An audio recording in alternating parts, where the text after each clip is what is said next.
Wowzers, I think he's straight up missing an eyeball. What is going on, my friends? Welcome back to Bearski Method. Sorry, my voice has really been going out, but we're gonna try to continue. Today's subject is the large tank. I built my Piranha tank. It's about 1,200 gallon large enclosure that I've been putting together, building for the last 2 years. And well, I'd love to finish it. The only way to do it is obviously to source the glass. By the way, these won't be here. You're just support for this, but yeah, it's a unique design. I don't think anyone's attempted anything like this. I've seen some box looking things, you know, safe and sound, reinforced on the outside. They're looking like containers that could probably hold way more than they are. Well, this one, like I said, it's a prototype. Nothing's been done like this before, so I don't know how it's gonna go. I definitely wanna, you know, move on and be able to test it, whether it's going to hold water, as they say, and, you know, literally speaking. So, the glass guy is on vacation, so until then, I have to clean it up, prepare it, and get the special silicone. So we will not be using the standard Home Depot silicone. Yeah, it's dark in here, Zach. Jeez. Anyway, I won't be using the standard silicone because it just doesn't hold up. I'm not gonna trust it. However, this reinforced stuff that you can get even through Home Depot, it's a special order. It's a red can. I made a video about it in my DIY playlist. By the way, DIY, nothing against Joe. Like I said before, I've interviewed the guy. I met him. We all want to be as successful as Joe.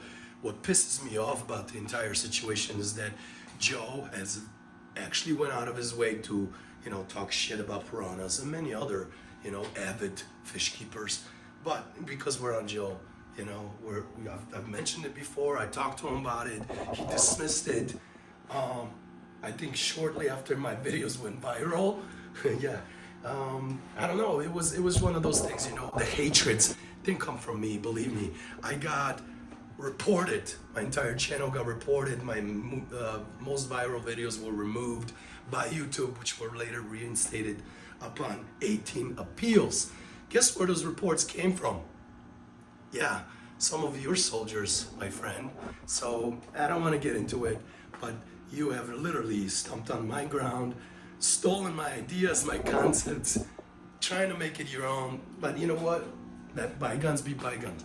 We'll play it out, duke it out in the field, as they call it. So I'm going to continue on my piranha journey in my method, which is the most natural aspect of keeping predatory companions. That includes you, cats and dogs and so forth. And as I've mentioned before, I talk about it, I try to educate, open your eyes and show you the results, and for you to make the choice on your own without any influence. If you are a supporter of, you know, kibbles and pellets and such, you should probably skip or turn off the channel now. Just go watch Joe. Anyway, that's that subject. Let's crush it, squash it. I think you all know what I'm trying to say is basically you can't be a king of everything. All right, that title's taken. Anyway, I appreciate you guys' commentaries and questions, and you know, some of you obviously support the channels, and some of you, despite the logic, still try to, you know, I don't know, advocate for some nonsense.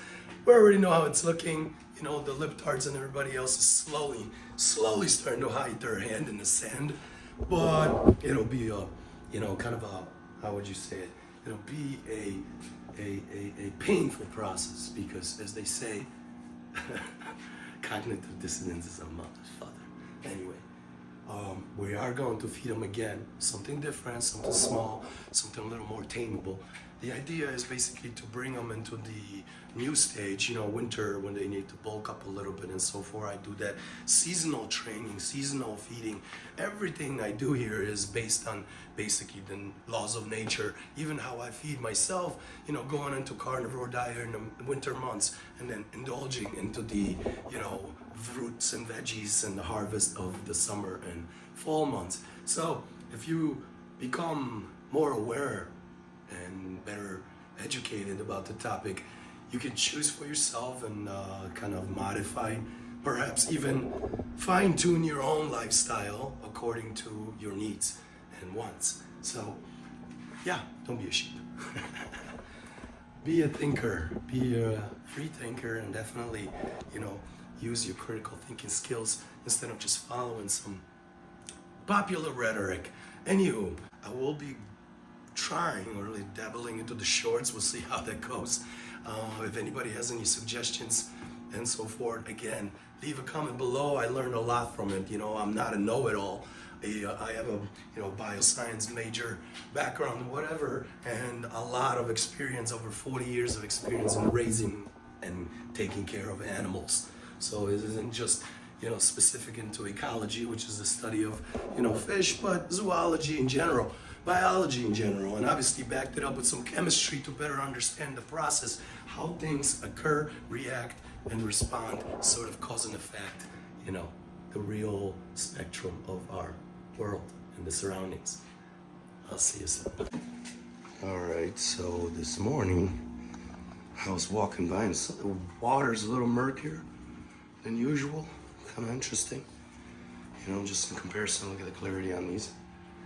So right away I noticed something's off, and then holy cannoli, I am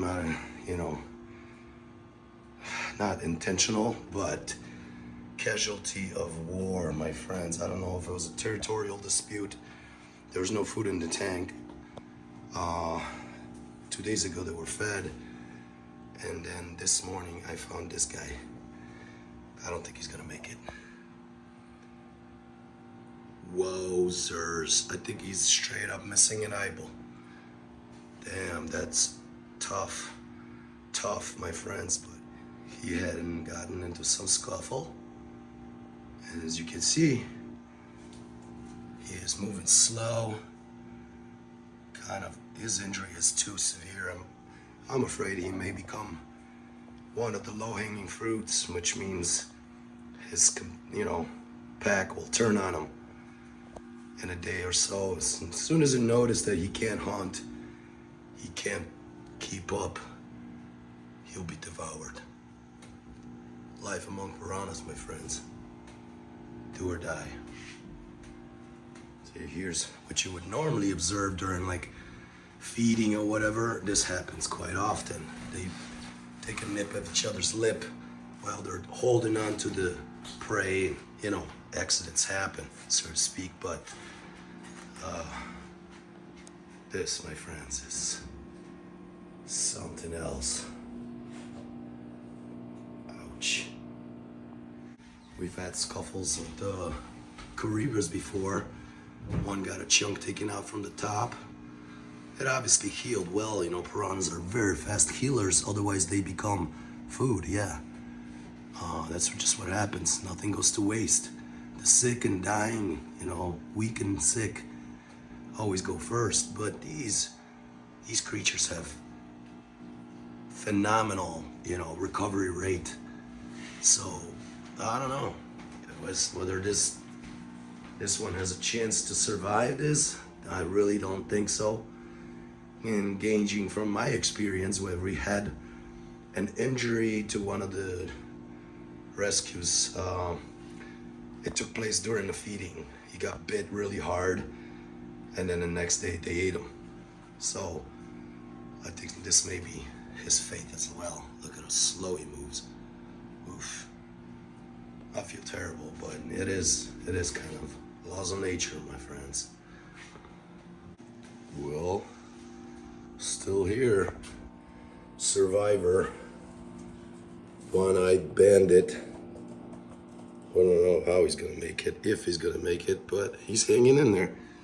This is a second day after enduring massive injuries during maybe what probably was a territorial dispute, because there was no food in the tank. They do hover over these spots, and claim them as own. That's why I have all this decor to create barriers, natural barriers for them to sort of have their spot.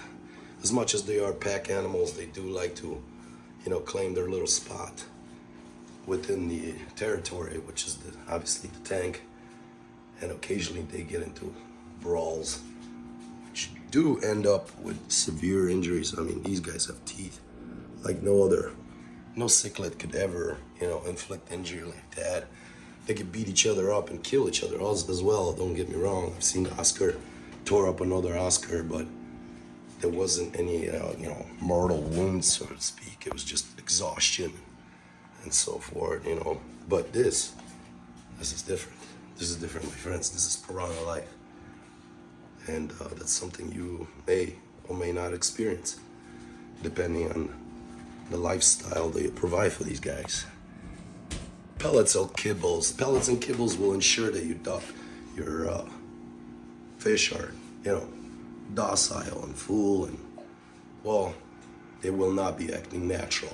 They'll just be like raising pigs and throwing food in a truffle. So either you want to raise animals or, you know, have animals the natural way, keep them the natural way, providing the best. Or you can just raise them like pigs for slaughter. You know, choice is yours.